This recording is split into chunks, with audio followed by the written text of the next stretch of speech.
Bonjour, je m'appelle Josiane Claude, je suis consultante en ressources humaines et je suis ravie de partager ce moment avec vous sur la plateforme de Réflexe QVT pour vous parler des compétences et des parcours.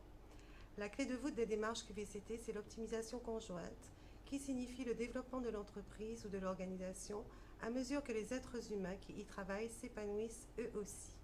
C'est donc un véritable partenariat qu'il va falloir explorer. Les compétences et les parcours doivent être pensés au niveau de l'entreprise de manière collective. Ce n'est pas le chef d'entreprise tout seul ou le RH qui doivent penser à ces questions-là.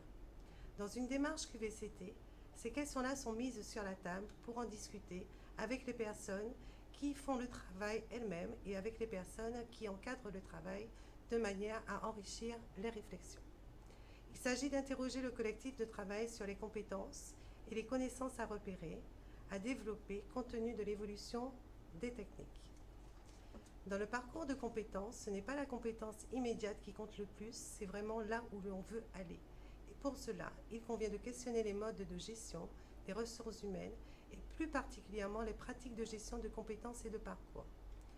Si l'on veut que l'entreprise se développe et puisse relever les défis liés aux changements sociétaux, environnementaux, technologiques, les compétences et parcours sont une donnée à prendre en compte aujourd'hui plus que jamais quand on sait que selon l'OCDE, la durée moyenne de vie d'une compétence technique est de 2 ans aujourd'hui contre 30 ans en 1987.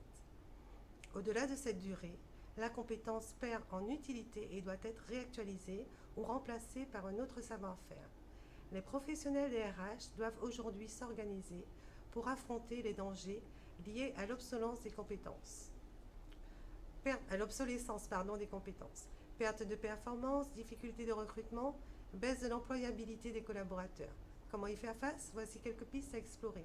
Repenser le recrutement, repenser le parcours d'intégration, repenser la gestion des compétences et des parcours, repenser la formation et le plan de formation.